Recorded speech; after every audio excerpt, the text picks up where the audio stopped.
Una vez más, bienvenidos, bienvenidas a esta reunión domingo en la mañana. Aquí en el área de Oakland y San Francisco está frío, con viento, pero varios de ustedes han venido para estudiar la palabra del Señor. Gloria a Dios por eso. Antes de comenzar nuestro estudio sobre las primicias de la cosecha, queremos pedir la dirección de Dios. Es un tema un poco complejo, pero voy a tratar de explicarlo de una forma sencilla para que podamos comprender cómo se relaciona la fiesta de las primicias con el día del Pentecostés. Oremos. Padre Celestial, te damos gracias por habernos levantado con vida este día.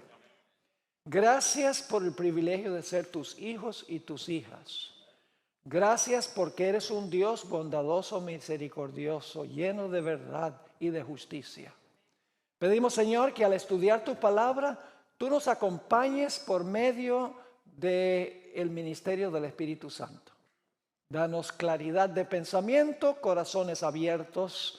Capacítanos con tu poder para compartir tu mensaje. Gracias te damos por el privilegio de la oración y por respondernos, porque venimos con confianza en el nombre de Jesús. Amén. Vamos a comenzar nuestro estudio en el Evangelio según San Juan. Capítulo 12 y el versículo 20 al 24.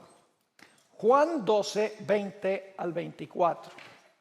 Dice allí, había ciertos griegos entre los que habían subido a adorar a la fiesta de la Pascua. Estos pues se acercaron a Felipe, que era de Betsaida de Galilea, y le rogaron diciendo, Señor, quisiéramos ver a Jesús. Estos griegos querían una entrevista con Jesús. Felipe fue y se lo dijo a Andrés. Entonces Andrés y Felipe se lo dijeron a Jesús. Jesús les respondió diciendo a Andrés y a Felipe, ha llegado la hora para que el Hijo del Hombre sea glorificado. Y luego viene el versículo 24, el versículo clave para nuestro estudio.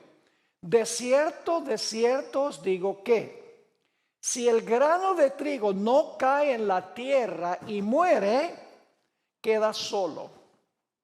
Pero si muere, lleva mucho fruto. Ahora, para aquellos que han sembrado semillas, ustedes saben que cuando la semilla solitaria se mete en el suelo, la semilla muere. Tal vez algunos no sabían eso. Se sepulta, la semilla muere, pero luego, después que la semilla muere, surge o brota de esa semilla la planta. Tiene uno allí representada la muerte y la resurrección de Cristo Jesús.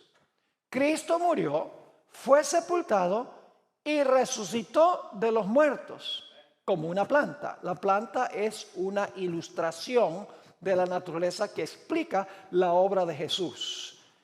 Y noten que Jesús dijo, si la semilla no muere y es sepultada y resucita, la semilla queda sola.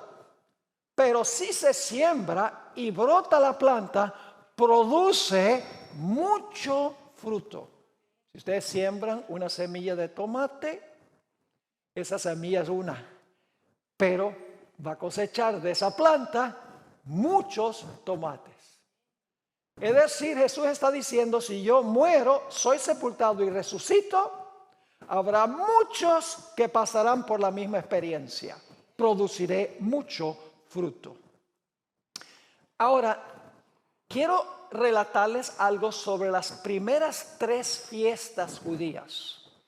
Había 7 fiestas judías, que eran la Pascua, el pan sin levadura, las primicias, el Pentecostés, y luego entonces 3 fiestas en el otoño del año. Vamos a mirar las primeras 3 fiestas que son la Pascua, el pan sin levadura y las primicias. Ahora, la Pascua sabemos representa la muerte de Cristo. Se sacrificaba el cordero en la Pascua. Eso ocurrió en el día 14 de Nisan del calendario judío. El día después de la Pascua comenzaba la fiesta del pan sin levadura, que hubiera sido el sábado. El pan representa a Cristo y el hecho de que el pan no tenía levadura representa que en Cristo, en el cuerpo de Cristo, no había pecado. Representa la sepultura de Jesús, a donde su cuerpo no vio corrupción porque su cuerpo no tenía mancha de pecado. Luego, ese es el 15 de Nisan, el día después de la Pascua, y luego entonces el día después del pan sin levadura, el siguiente día, que sería el domingo de resurrección, encontramos que se celebraba la fiesta de las primicias, que representa la resurrección de Cristo. Es decir, las primeras 3 fiestas representan la muerte de Jesús, la sepultura de Jesús, donde su cuerpo no ve corrupción porque no tiene pecado, y luego la fiesta de las primicias representa la resurrección de Jesús. En otras palabras, en Juan 12, 20 al 24, tenemos una descripción de las primeras 3 fiestas judías. La semilla muere, cae en tierra a la sepultura y luego brota a nueva vida. Esas son las primeras 3 fiestas. Ahora queremos enfocarnos especialmente en la fiesta de las primicias, que ocurría como la tercera fiesta del calendario judío. Voy a describirles cómo se celebraba la fiesta de las primicias. Las primicias eran de una cosecha de cebada. En la época de la Pascua lo que se cosechaba era la cebada. Varias espigas del campo que habían madurado se juntaban para formar un ramillete o para formar una gavilla. Ahora, luego la gavilla era llevada al santuario y mecida ante el Señor. Cada israelita llevaba su propia gavilla, pero el sacerdote especialmente formaba una gavilla y la mecía delante del Señor. Y la mecía en la entrada del tabernáculo, es decir, estaba en el atrio, pero mecía el ramillete de cebada delante del lugar santo, a la entrada del lugar santo del santuario. La gavilla se mecía a las 9 de la mañana. Y vamos a encontrar en nuestro estudio que el día del Pentecostés, el Espíritu Santo fue derramado a las 9 de la mañana, precisamente 50 días después de la resurrección de Jesús. Ahora, el día en que se mecía la gavilla, según la Escritura, era el día después del sábado. Los eruditos no concuerdan en lo que quiere decir eso, porque había sábados anuales y había sábado semanal. Entonces, cuando leen en cuanto a las primicias, dicen, bueno, las primicias se ofrecían el día después del sábado. Dicen, ¿será después del sábado que se celebraba anualmente o será el sábado del séptimo día de la semana? En realidad no importa, porque el Señor Jesucristo reposó en el sepulcro el sábado, el séptimo día sábado, que también era un sábado ceremonial, el pan sin levadura. Es decir, que el Señor Jesucristo descansó en el sepulcro el día 15 de Nisan, que era un sábado semanal, y el sábado ceremonial del pan sin levadura, y resucitó el siguiente día. Ahora vamos a leer el pasaje que viene de Levítico para que podamos captar el cuadro. Levítico 23 y el versículo 9 al 12 describe la fiesta de las primicias. Dice ahí en Levítico 23 y el versículo 9, y habló Jehová a Moisés diciendo, habla a los hijos de Israel y diles, cuando hayáis entrado en la tierra que yo os doy, y seguéis su mies, traeréis al sacerdote una gavilla o un ramillete, por primicia de los primeros frutos de vuestra siega. Y el sacerdote mecerá la gavilla delante de Jehová. Ahora escuchen esto, para que seáis ¿qué? Aceptos. El día siguiente del día de reposo la mecerá. Resumiendo lo que está diciendo estos versículos es que debían formar un ramillete de la cosecha de cebada, debían llevarlo al santuario y mecerlo delante del Señor. Y eso ocurría el día después del sábado. No importa si es el sábado anual de la pan sin levadura o el sábado semanal, porque cuando Jesús reposó en el sepulcro era el sábado semanal y el sábado anual. Así que en realidad no importa. Ahora, antes de exponer un poco más el significado de la fiesta de las primicias, necesito explicarles algo sobre la expresión primogénito de los muertos. A Jesús se le llama el primogénito de los muertos. Vamos a Colosenses, el capítulo 1 y el versículo 18. Colosenses 1 y el versículo 18. Allí dice, y Él, es decir, Jesús, es la cabeza del cuerpo que es la iglesia, el que es el principio, primogénito de entre los muertos. ¿Cómo se le llama a Jesús? Primogénito de entre los muertos, para que en todo tenga la ¿qué? La preeminencia. Ahora, escuchen bien. La expresión primogénito de entre los muertos no significa que Jesús fue el primero en resucitar. Porque Jesús no fue el primero en resucitar. La Biblia habla de 7 resurrecciones antes que Jesús resucitara. La Biblia habla de la resurrección de Moisés, el hijo de la viuda de Sarepta, el hijo de la tsunamita, el muerto que tocó los huesos de Eliseo, una historia muy interesante, la hija de Jairo, el hijo de la viuda de Naín y Lázaro. Todos resucitaron antes que Jesús resucitara. Entonces la pregunta es, ¿qué significa la expresión primogénito de entre los muertos? Bueno, el texto dice, para que en él para que en todo tenga el ¿qué cosa? La preeminencia. Lo que quiere decir es que el Señor Jesucristo resucitó, y porque Él resucitó, Él garantiza la resurrección de todos los demás. Es decir, la resurrección de Cristo es determinante para todas las demás resurrecciones. Y por eso el apóstol Pablo escribió que si Cristo no resucitó, nosotros estamos perdidos. Noten lo que dice 1 Corintios 15, versículo 16 al 18. Porque si los muertos no resucitan, tampoco Cristo resucitó. Y si Cristo no resucitó, vuestra fe es vana, estáis aún en vuestros pecados, entonces también los que durmieron en Cristo perecieron. Yo pregunto, ¿por qué a Jesús se le llama el primogénito de entre los muertos? Porque su resurrección es preeminente y garantiza las resurrecciones de todos los demás. Jesús dijo, porque yo vivo, vosotros también ¿qué? Vosotros también viviréis.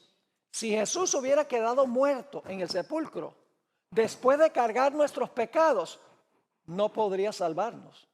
Porque Jesús tenía que ir al cielo, estando vivo, resucitado, para aplicar los beneficios que Él había ganado en la tierra a aquellos que se arrepienten, confiesan sus pecados y vienen a Él.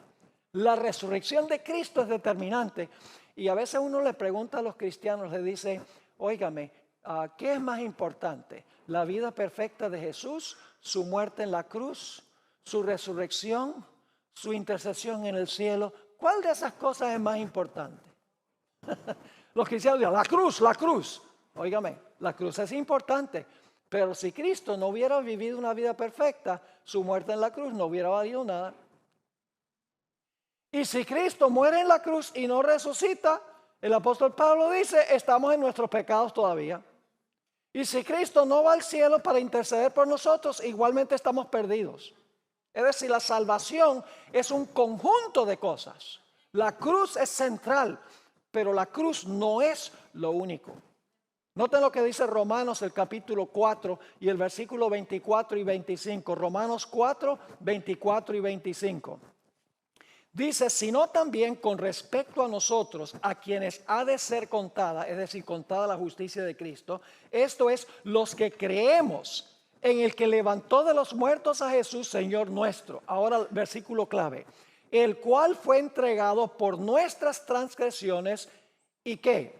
Y resucitado para nuestra justificación. Es decir, la resurrección de Cristo garantiza nuestra ¿qué? Nuestra justificación. ¿Saben lo que significa la palabra justificación? Es lo mismo que perdón. La hermana White dice, la justificación y el perdón son lo mismo. Así que tuvo que resucitar Jesús para que recibiéramos perdón, ¿sí o no? Claro que sí. Así que la expresión primogénito de entre los muertos significa que la resurrección de Cristo es preeminente. Que la resurrección de Cristo determina la posibilidad de todas las resurrecciones. Su resurrección es determinante. Ahora vamos a hablar un poquito sobre la fiesta de las primicias, para estudiar un poco la importancia de la resurrección de Cristo, la preeminencia de la resurrección del Señor Jesucristo. Vamos a Juan 20 y el versículo 17. Juan 20 y el versículo 17. Aquí Cristo ha resucitado y se encuentra en el huerto con María. No con su madre, sino con María Magdalena. Y fíjense lo que dice Juan 20 y el versículo 17. Jesús le dijo, no me toques, porque aún no he subido a mi Padre. Mas ve a mis hermanos y diles, ahora escuchen, el tiempo del verbo es importante. Subo a mi Padre y a vuestro Padre, a mi Dios y a vuestro Dios. ¿Qué le dijo Jesús a María? ¿No me qué? No me toques. Subo a mi Padre, subo a mi Dios.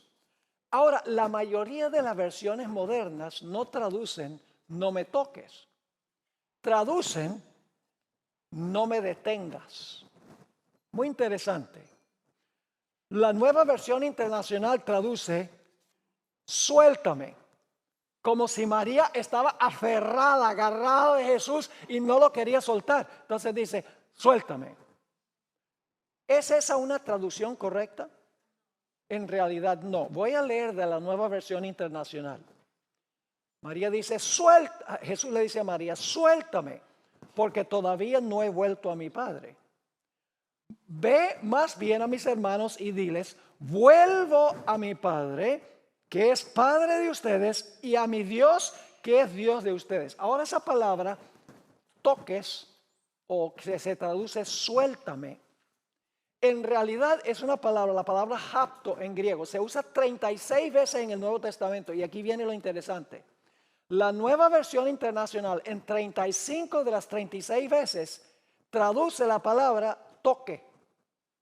Solo esta vez traduce la palabra suéltame o no me detengas.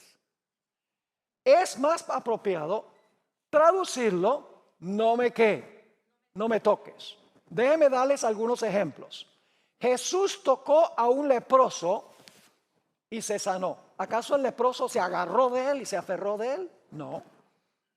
Eso es Mateo 8 y el versículo 3. Una mujer tocó el manto de Jesús y quedó sana. ¿Acaso la mujer estaba agarrándose de Jesús? No, porque Jesús tuvo que decir quién me tocó. Si estaba agarrada, hubiera sabido quién lo estaba tocando. La multitud quería tocar a Jesús para recibir sanidad. Eso es Lucas 6:19. No se estaban aferrando, agarrando del manto. Los padres traían a sus niños a Jesús para que los tocara. Lucas 18:15. Y Jesús tocaba los ojos de los ciegos, no se agarraba de los ojos, tocaba los ojos de los ciegos para que pudieran ver. Mateo 20 y el versículo 34.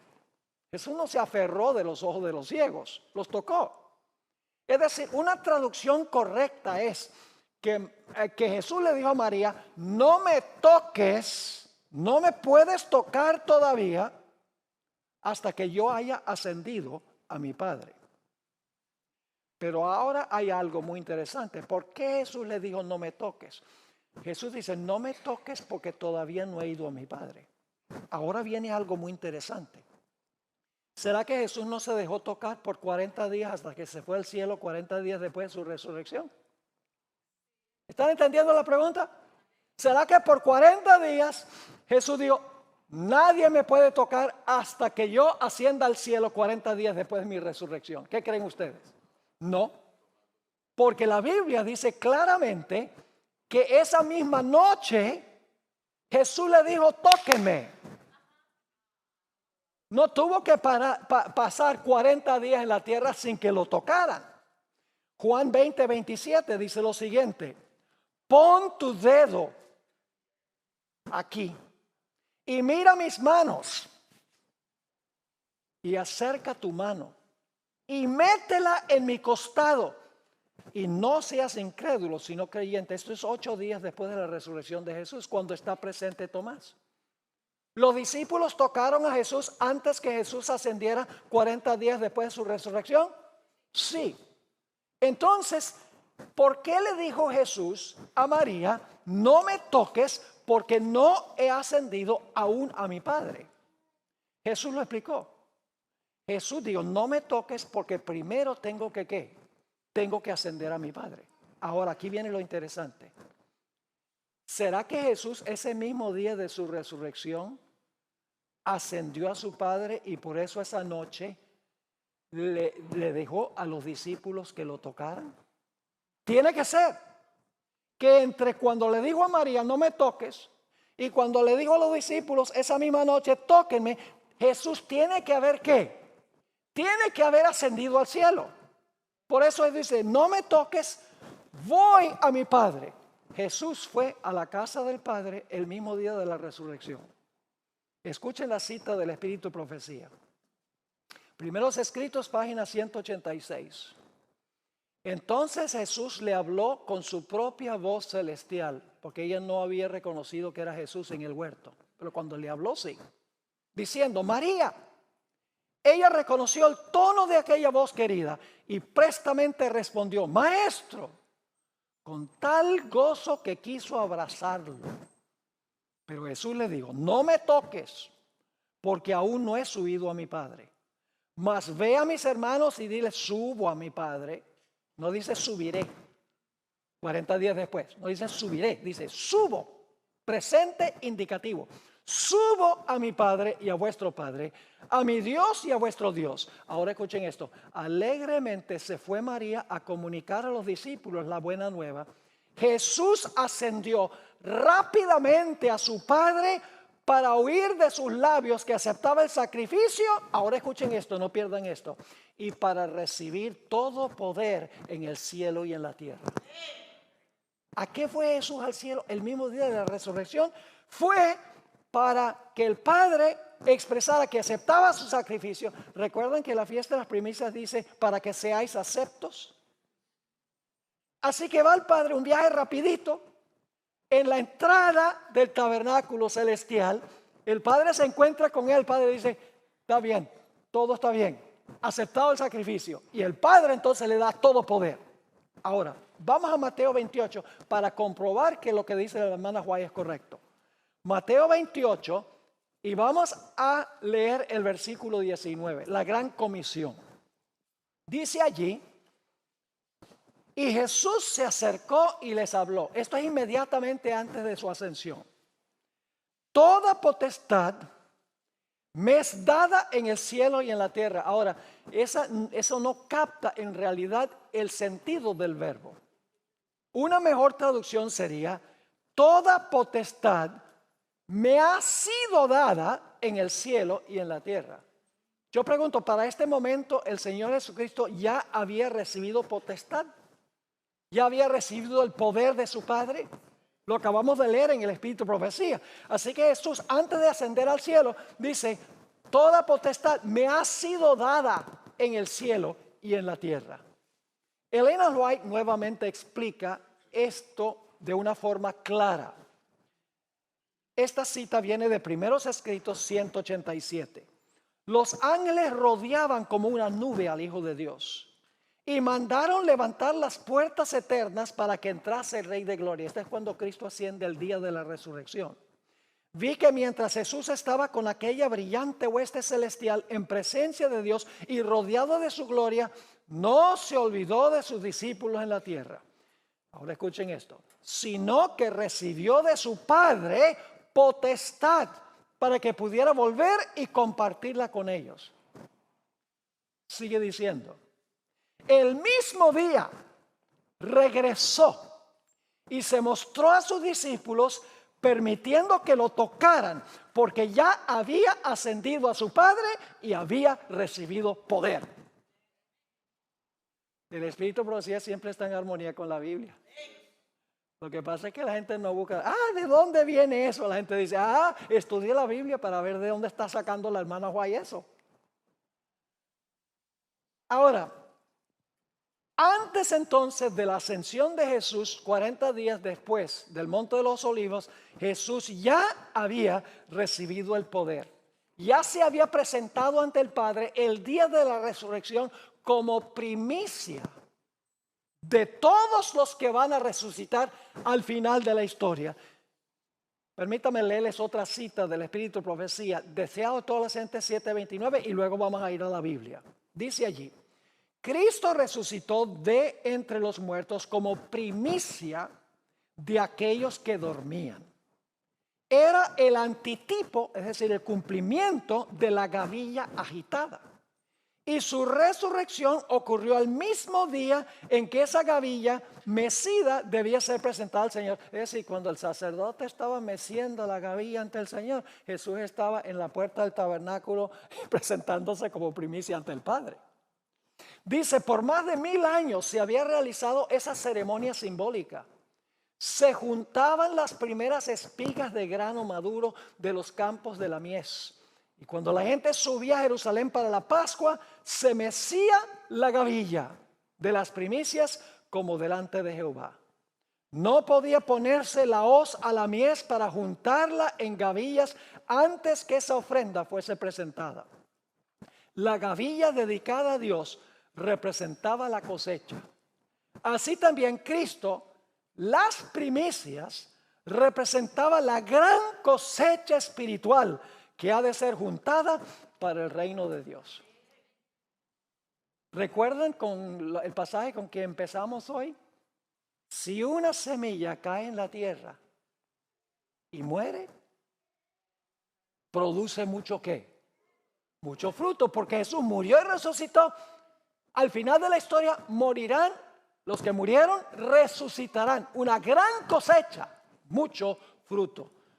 Ahora, el apóstol Pablo nos dice que Cristo cumplió las primicias. No tenemos que depender de la hermana White, aunque damos gracias por lo que Dios expande en el Espíritu de Profecía. Noten 1 Corintios 15 y el versículo 20. 1 Corintios 15, 20. Mas ahora Cristo ha resucitado de los muertos, primicias de los que durmieron es hecho. ¿Cumplió Cristo la fiesta de las primicias? Sí. En los versículos 22 y 23 de 1 Corintios 15, también se refiere a Cristo como las primicias, y los que van a resucitar al final de la historia, la muchedumbre que va a resucitar del sepulcro, esos son, podríamos decir, las postprimicias. Invento otra vez una palabra. Dice en 1 Corintios 15, 22 y 23, porque así como en Adán todos mueren, también en Cristo todos serán vivificados, pero cada uno en su debido orden. Cristo, las primicias, luego los que son de Cristo en su venida. ¿Se dan cuenta de lo que está tipificando esto? Hermanos y hermanas, las fiestas judías son extraordinarias. Porque Cristo cumplió la Pascua al pie de la letra en la fecha exacta y a la hora exacta. Cumplió el pan sin levadura el día exacto. Y cumplió la fiesta de las primicias el mismo día en que debía cumplirse. Murió un viernes, fue sepultado y quedó sepultado el sábado y resucitó el primer día de la semana. Y esto se predijo más o menos 1400 años antes que ocurriera. ¿Quién no puede creer que la Biblia fue inspirada por Dios? Ahora vamos a hacer una transición. Ustedes dicen, bueno, ¿esto qué tiene que ver con el Pentecostés? Esto tiene que ver es con la Pascua y con pan sin levadura. Pero ¿cómo se relaciona y con las primicias que vienen después de la Pascua? Pero ¿qué relación tiene con el día del Pentecostés? Ahora viene algo muy interesante. En el día del Pentecostés también había primicias. Eran primicias ya no de la cosecha de cebada, sino de la cosecha de trigo. Los israelitas tenían que traer 2 panes con levadura. Interesante. Las primicias en el tiempo de la Pascua, el pan no podía tener ¿qué? Levadura. Pero en el Pentecostés había que traer 2 panes ¿con qué? Con levadura. Y eran primicias. Vamos a leerlo en Levítico 23, 15 al 17. Levítico 23, 15 al 17 está describiendo aquí la fiesta del Pentecostés, lo que nosotros estamos estudiando. Dice allí, y contaréis desde el día que sigue al día de reposo, es decir, sería, ¿qué cosa? El día que Cristo resucitó. Contaréis desde el día que sigue al día de reposo, desde el día en que ofrecisteis la gavilla, domingo de resurrección, de la ofrenda mecida, 7 semanas cumplidas serán. Es decir, 7 semanas completas después de la resurrección. Hasta el día siguiente del 7º día de reposo contaréis 50 días. Es decir, esto es algo que está ocurriendo 50 días después de la resurrección. Sigue diciendo, entonces ofreceréis el nuevo grano, y esto ya no es cebada sino trigo, ofreceréis el nuevo grano a Jehová. De vuestras habitaciones traeréis 2 panes para ofrenda ¿qué? Mecida. Ahora no se mece la gavilla, sino que se mece ¿qué cosa? 2 panes. Pero ahora viene un detalle muy interesante. Traeréis 2 panes para ofrenda mecida, que serán de 2 décimas de efa de flor de harina, cocidos con levadura, como primicia para Jehová.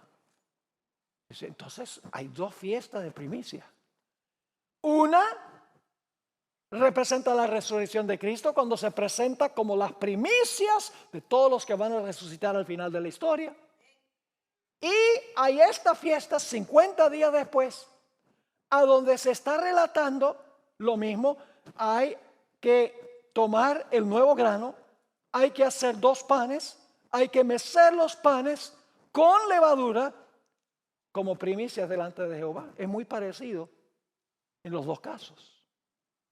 Ahora, para entender por qué los panes eran con levadura el día del Pentecostés, necesitamos mirar los símbolos. En primer lugar, tenemos 2 panes. Los panes simbolizan a la iglesia. Y usted dice, pero pastor, la iglesia no son 2, la iglesia es una. Sí, pero ya voy a enseñarles por qué razón son 2 panes. Los panes representan a la iglesia. Vamos a leer Mateo, el capítulo 13 y el versículo 33. Muy interesante, la levadura. ¿Qué representa la levadura?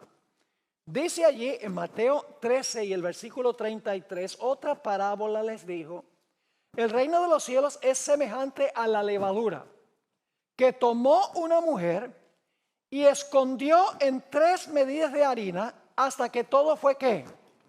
Leudado. Es decir, cuando se mete la levadura en el pan, ¿qué pasa con el pan? El pan crece. Los panes representan a la iglesia. La levadura representa el Espíritu Santo. Ahora yo sé que ustedes están pensando, no, pastor, la levadura representa el pecado. ¿Y cómo dice que la levadura representa el Espíritu Santo? Vamos a leer 1 Corintios 5, 6 al 8 primero y luego le voy a explicar por qué no hay una discrepancia. 1 Corintios 5, 6 al 8 dice, no es buena vuestra jactancia. ¿No sabéis que un poco de levadura leuda toda la masa? Limpiaos pues de la vieja levadura, para que seáis nueva masa sin levadura como sois, porque nuestra Pascua, que es Cristo, ya fue sacrificada por nosotros. ¿Qué dice el apóstol Pablo? Ustedes son, ¿qué cosa? Ustedes, la iglesia, son pan sin levadura. Pero en el Pentecostés es pan con levadura. ¿Cómo entendemos esto? Bueno, sigamos leyendo, versículo 8. Así que celebremos la fiesta, está hablando de la Pascua y el pan sin levadura, no con la vieja levadura, ni con la levadura de malicia y de maldad, sino con panes sin levadura de sinceridad y de verdad. Ahora, ¿cómo reconciliamos esta aparente discrepancia? Muy sencillo. Tenemos que mirar el contexto de las dos fiestas. Yo pregunto, ¿en la Biblia los símbolos siempre significan lo mismo? ¿Un león puede representar varias cosas? ¿Un león puede representar a Cristo? El león de la tribu de Judá. ¿Puede representar a Satanás? Anda cual león rugiente buscando a quien devorar. ¿Puede representar a Babilonia, la primera bestia de Daniel 7? Sí. Y puede representar a Judá, el hijo de Jacob. Así que siempre que encuentre la palabra león no significa que significa lo mismo. Tenemos que tomar en cuenta el contexto. Ahora, ¿cuál es el contexto de la Pascua? ¿Por qué era pan sin levadura? Porque en esa fiesta el pan representaba a Cristo y en Cristo no había levadura de pecado. En el Pentecostés los panes representan algo distinto. Los panes representan la iglesia y la levadura representa el poder del Espíritu Santo para que la iglesia pueda crecer. Permítame leerles un pasaje del Espíritu de Profecía sobre la levadura. Palabras de vida del Gran Maestro 68 y 69. Aquí ella está comentando sobre la parábola que leímos de Mateo 13:33. El reino de los cielos es semejante a la levadura que tomó una mujer, escondió en 3 medidas de harina hasta que todo fue leudado. Ella está comentando sobre esta parábola. Es larga la cita, pero muy profunda. Pero la parábola del Salvador, en la parábola del Salvador, la levadura se usa para representar el reino de los cielos. Ilustra el poder vivificante y asimilador de la gracia de Dios. Ninguna persona es tan vil, nadie ha caído tan bajo que esté fuera del alcance de la obra de ese poder. En todos los que se someten al Espíritu Santo, escuchen, a todos los que se someten al Espíritu Santo, ha de ser implantado, esta es la levadura, ha de ser implantado un nuevo principio de vida.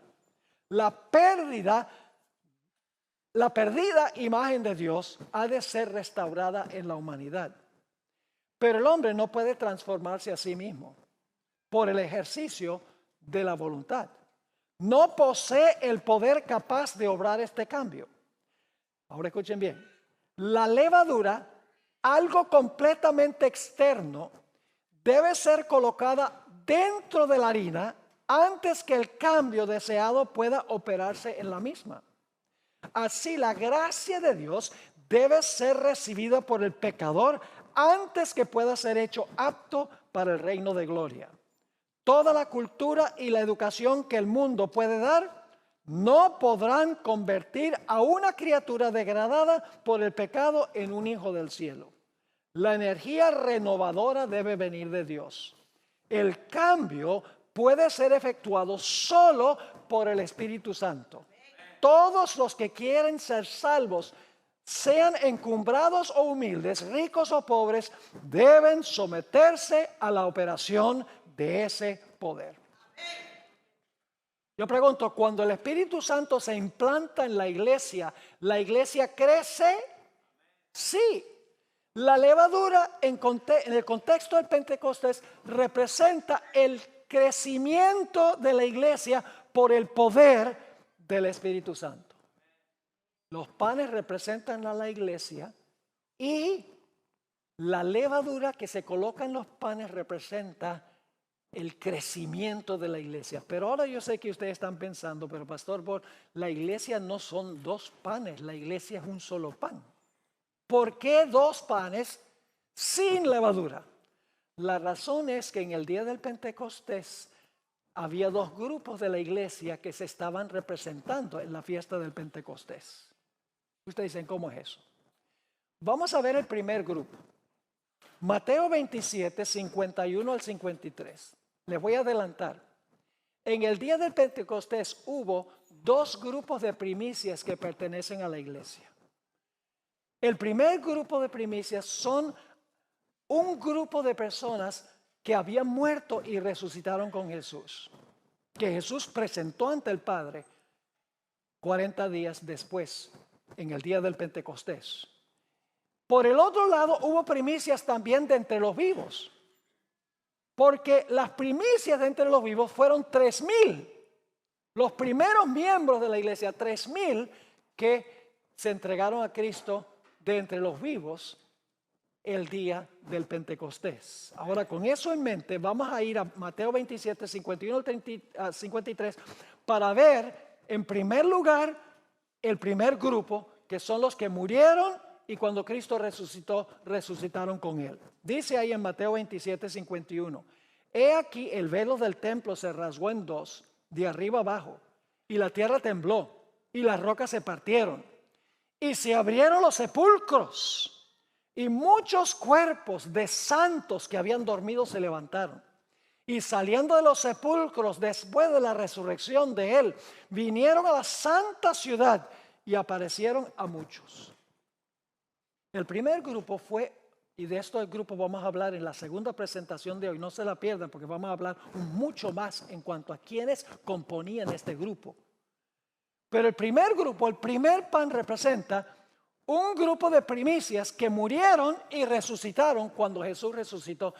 Y el simbolismo es, ellos eran primicias que anunciaban la gran resurrección de todos los fieles al final de la historia. Ahora, note lo que dice el deseo de todas las gentes, página 769. Había llegado el tiempo en que Cristo había de ascender al trono de su Padre. Como conquistador divino, había de volver con los trofeos de la victoria a los atrios celestiales.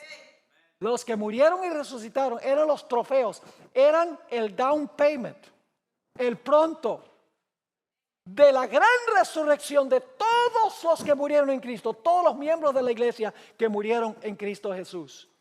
En el Mensajes Selectos, tomo 1, página 358, Elena White escribió en cuanto a este grupo: ellos fueron la multitud de cautivos que ascendieron con Cristo como trofeos de su victoria sobre la muerte y el sepulcro.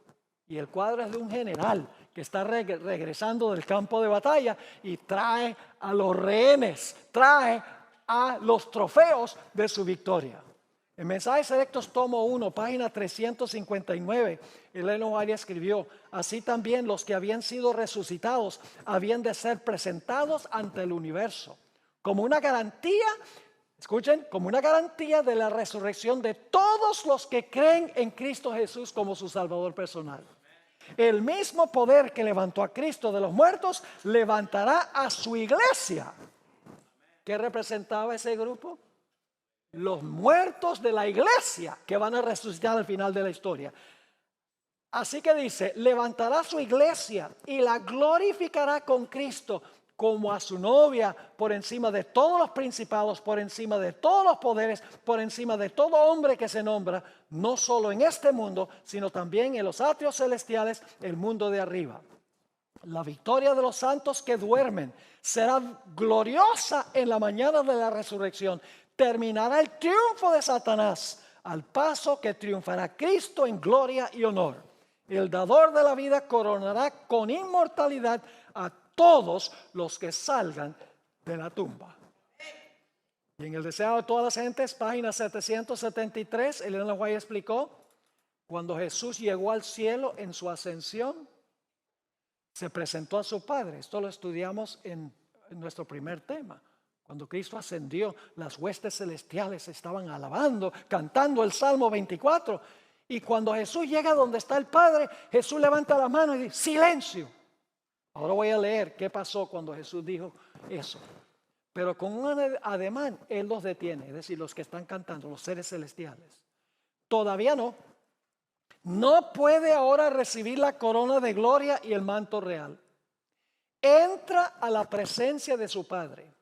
Señala, se está presentando como cordero inmolado, lo que representa el cordero. Señala su cabeza herida, su costado traspasado, sus pies lacerados, alza sus manos que llevan la señal de los clavos, apunta, ahora escuchen, apunta hacia las muestras de su triunfo, los que resucitaron con él. Ofrece a Dios la gavilla de las primicias, aquellos que resucitaron con él, como representante de la gran multitud que saldrá de la tumba en ocasión de su segunda venida. ¡Qué extraordinario! Es decir, nosotros no tenemos que decir, sí irá Cristo a resucitarnos. Cristo dijo, yo voy a resucitar un grupo para que sepan que va a pasar. Voy a dar un down payment para que estén seguros de que toda la cuenta se va a pagar. Al final voy a resucitar a todos los que murieron. Ahora, ¿quiénes pertenecían a esa multitud? En Deseado todas las gentes, página 730, Elena White escribió, al resucitar Cristo, sacó de la tumba una multitud de cautivos. El terremoto ocurrido en ocasión de su muerte había abierto sus tumbas, y cuando él resucitó salieron con él. Eran aquellos que habían sido colaboradores con Dios y que a costa de su vida habían dado testimonio de la verdad. Ahora iban a ser testigos de aquel que los había resucitado. Eran mártires que habían muerto desde el comienzo de la historia hasta ese momento, cuando Cristo se presentó en el cielo. En el segundo tema vamos a ampliar este punto. ¿Saben que la Biblia ya había profetizado que el Señor Jesucristo iba a ascender, iba a llevar cautiva la cautividad e iba a dar dones a los hombres? Toda esta idea el apóstol Pablo la expuso en Efesios 4 y el versículo 7 al 13. Si van conmigo allí, voy a avanzar rápido. Es un pasaje poderoso. En realidad viene del Salmo 68. Ojalá tuviera tiempos para exponer en un tema completo el Salmo 68, de donde Pablo está sacando lo que está escribiendo aquí. Efesios 4 y el versículo 7. Pero a cada uno de nosotros fue dada la gracia. La palabra gracia aquí es la palabra charis, de donde viene la palabra carismático. Así que dice, pero a cada uno de nosotros fue dada gracia conforme a la medida del don. ¿Cuál es el don que se dio en el día del Pentecostés? El don del Espíritu Santo. Así que la gracia dada es el don del Espíritu Santo, el don de Cristo. Versículo 8. Por lo cual dice, subiendo a lo alto, esa es la ascensión, llevó cautiva la cautividad. ¿Quiénes son los cautivos que llevó? Los que habían estado cautivos en el sepulcro, y dio dones a los hombres. ¿Cuándo fue que Dios repartió los dones del Espíritu Santo? En el día del Pentecostés. Versículo 9. Y eso de que subió, ¿qué es? Sino que también había descendido primero las partes más bajas de la tierra. Es decir, había muerto. El que descendió es el mismo que también, ¿qué? Subió por encima de todos los cielos para llenarlo todo. Y luego habla de los dones que se repartieron en el día del Pentecostés. Y él mismo constituyó a unos apóstoles, a otros profetas, a otros evangelistas, a otros pastores y maestros, a fin de perfeccionar a los santos para la obra del ministerio, para la edificación del cuerpo de Cristo, hasta que todos lleguemos a la unidad de la fe y del conocimiento del Hijo de Dios, a un varón perfecto, a la medida de la estatura de la plenitud de Cristo. Ahora queremos mirar qué representa el segundo pan. Porque ¿cuántos panes son? Son 2 panes. ¿Qué representa el primer pan que se presentó con levadura? Los que resucitaron con Cristo como las primicias de todos los que van a resucitar al final de la historia, los que están en Cristo. Pero también hubo primicias de entre los vivos el día del Pentecostés, cuando Cristo se presentó ante el Padre. Vamos a Hechos 2 y el versículo 37 al 39. Hechos 2 y el versículo 37 al 39. Aquí el apóstol Pedro predica su poderoso sermón. El Espíritu Santo ha sido derramado sobre los creyentes. Y cuando Pedro termina su sermón, ¿Cuál es la reacción de los que están presentes allí? Bueno, primero los que reciben el don de lengua dicen borrachos, pero los que finalmente escuchan el sermón de Pedro, todo el sermón completo, quedan compungidos de corazón, ¿sí o no? Note lo que dice Hechos 2, 37 al 39. Y al oír esto, se compungieron de corazón, es decir, se convirtieron. Y dijeron a Pedro y a los otros apóstoles: varones hermanos, ¿qué haremos? Pedro, has predicado este poderoso sermón, ¿qué tenemos que hacer? Pedro les dijo: arrepentíos y bautícese cada uno de vosotros en el nombre de Jesucristo para perdón de pecados, y recibiréis el don del Espíritu Santo. El mismo don que Pedro y los apóstoles en el aposento alto ya habían recibido. Sigue diciendo: porque para vosotros es la promesa, y para vuestros hijos, y para todos los que están lejos, para cuantos el Señor Dios llamare. Ahora yo les pregunto: ¿hubo primicias en el día del Pentecostés? ¿Estaban vivos las primicias? Sí. ¿Fue un crecimiento fenomenal de la iglesia ese día? Oh, sí. ¿Por qué razón? Porque habían sido leudados por el Espíritu Santo. ¿Están entendiendo lo que estoy diciendo? Es decir, la iglesia se compone, hermanos y hermanas, de los que murieron en Cristo y de los que están, ¿qué? Vivos cuando el Señor Jesucristo regrese. Por eso son dos panes, dos divisiones, por así decirlo, de la iglesia que han sido renovados por el poder del Espíritu Santo. Ahora fíjense lo que dice Hechos 2, versículo 41 y el versículo 47. El fruto, los primeros frutos, las primicias de la cosecha, cuando comenzó la iglesia del Nuevo Testamento, dice: así que los que recibieron su palabra, la palabra de Jesús, de Pedro a través de Jesús, los que recibieron su palabra fueron bautizados. Y se añadieron aquel día, ¿como qué? Como 3,000 personas. Es una gran multitud, ¿verdad que sí? Las primicias del derramamiento del Espíritu Santo. Y usted dice: pero ahí dice que ahí se añadieron. ¿A qué se añadieron? Pues vamos al siguiente versículo, donde dice, versículo 47, y el Señor añadía cada día, ¿a qué? A la iglesia los que habían ser salvos. ¿Quiénes fueron las primicias de entre los vivos? Los 3,000 que se convirtieron en el día del Pentecostés. ¿Y quiénes eran las primicias de entre los muertos? Los que resucitaron con Cristo Jesús, que Jesús presentó en el cielo. Qué extraordinario cómo la Biblia apunta a todo esto. Ahora, esos dos grupos de primicias simbolizan dos grupos que estarán en la tierra cuando Cristo regrese en poder y gloria. Vamos a nuestro último pasaje, Primera de Tesalonicenses, el capítulo 4, 15 al 18. Ahí tenemos los dos grupos. Las dos divisiones de la iglesia, que fueron renovados por el poder del Espíritu Santo.